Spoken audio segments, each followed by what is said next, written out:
But one thing that game's a lot more like, okay, how do I get up this thing? It's more about the puzzle of it.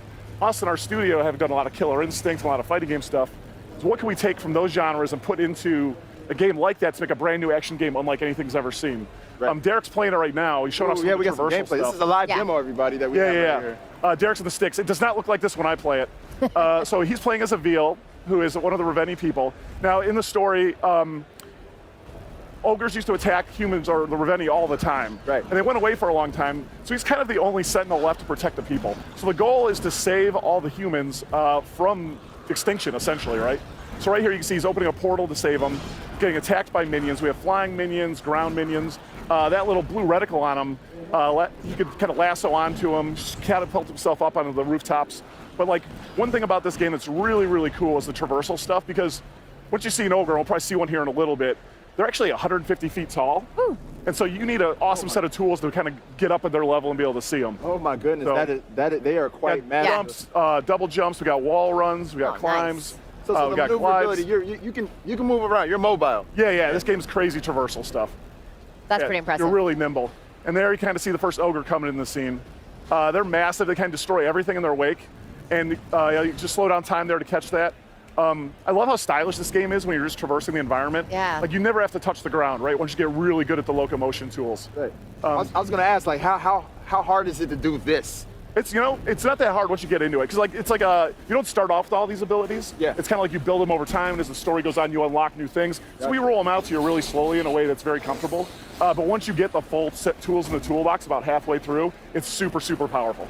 Right. So how are we getting ready to see how to take one of these things down? Yeah. So all these ogres, they're kind of randomly generated, right? Each one, they have different kind of armor and different kind of protections. So the only way they're really vulnerable is you have to take their head off, right? Right now you see things that are lighting up like the bracelets on their leg. Yep. So you have to take that down before you can like attack the leg. So what Derek's doing here, there's multiple ways. You can like run up his back, you could climb up on that mountain and float over. What Derek seems like he's doing, he's gonna take off his foot here to make him fall to the ground. Right. Nice. All while dealing with the ground minions at the same time. Yeah. Correct, yeah. You gotta definitely manage. There's a rune strike ability, which is kind of slows down time, lets you line it up. Oh, look at that blood spray. That's awesome. Okay, so we get some gore. Yeah. I like it. It looks like sort of a ham hock right there. Exactly. So Ogre does not like that at all. He's very displeased with you. You have a couple minutes here before the Ogre gets his leg back. Kind of figure out how you want to deal with it. Obviously, he's taking a lot of shots there. I think Derek's going to try to take his arm off next. So everything except their head regenerates? Yeah, everything except their head regenerates, correct. Oh, that's not fair. Yeah, I know, it's not fair, is it? It's like pretty OP, but I remember they're seeing that in the ogres. trailer and thinking like these guys are unstoppable if they can throw their limbs back. Yeah, you got to take their heads off. So he's got the arm. So now this side of him is pretty safe. So if Derek were to go on the other side, he might have some problems with the arm over there, but right now he can kind of make his way up his back, kind of just bouncing and traversing. Okay, cool. And yeah, like I'm definitely getting those Shadow of the Colossus vibes. Yeah. We wanted a little more combat-y than that, right? We want it to be like a little, it's not about the traversal puzzle so much as it is just feeling like when you're fighting the minions, it feels like a fighting game, right? It doesn't feel like this big slow puzzly thing. Oh, the leg grew he back. got his leg back. So now he's got a problem. See if Derek, so those, I mentioned those flying minions. Yeah, those flying ones are annoying. Yeah, so you've got a lasso. You can actually like latch onto them and pull yourself up. Right. Oh, nice. And Dave, just real quick, how long have you guys been working on this game? We've been working on this almost a year right now. Wow, and it looks good. Yeah, it's really good. It's like, we started from day one with kind of just a blank slate. Maximum knew they wanted a game. It was, like I said, like Shadow of the Colossus, more fighting game stuff, and kind of worked with them to build this universe and build all these characters and build all these mechanics from the start. And we're really proud of where we come so far, so it's pretty cool. Now, it'd be really easy if I had a buddy to help me take this guy down. So is there any multiplayer options available? Yeah, we're getting a lot of people asking about that. We haven't got anything in there yet. But we're hearing people asking, and it's not impossible. We might think about putting that in. All right. Yeah. Maybe it just as an option. Yeah. You got two of you attacking this guy. Right. Yeah. Oh, he almost got crushed there. You said there's one hit kills in this. Yeah, if the ogre hits you, you're dead. You respawn back in the city, but meanwhile, humans are getting popped. So here's the rune strikes. This is the coup de grace. Nice. So I've never actually seen this ogre before. It's pretty funny. Charge it up. Off goes the head. Oh, that's cool.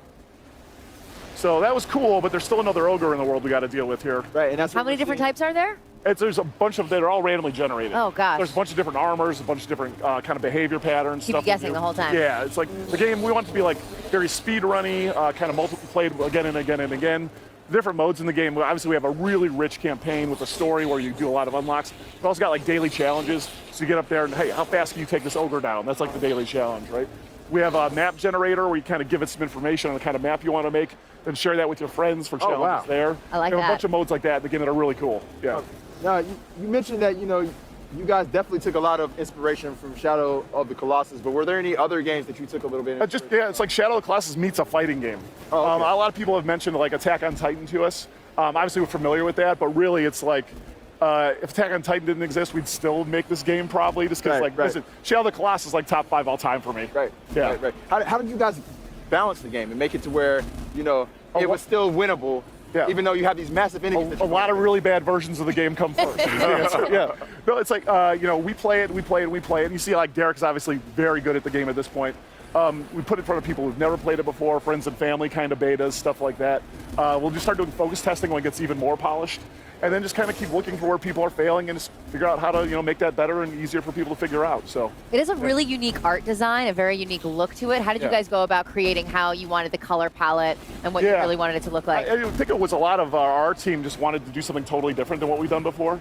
Because, if you think about Killer Instinct or Dive Kick or Wrecketeer or whatever, like, they've done nothing that ever looked like that. So I think that was the original inspiration. And then, like, the ogre design we think is super cool. Avil we think is super cool. So it's like, kind of like, I think a lot of the artists at the studio have been waiting us for to do a game like this for a long time. Yeah. And they've had some of these ideas pent up for a bit. Yeah. Very cool. I love that, like, muted, deserty looking, like, all these earth tones. Yeah, definitely. Yeah, there's a bunch of, so because some of the levels are pre-baked, but a lot of them are very random. And because of that, like, you might not even see everything in the game the first time you play it through, right? You might not even see all types of buildings or whatever.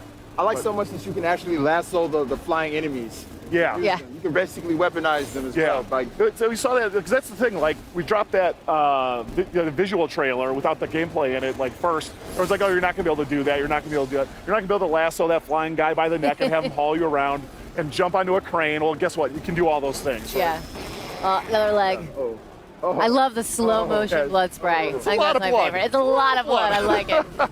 well, I mean, that's a big thing. Oh, splat. Oh.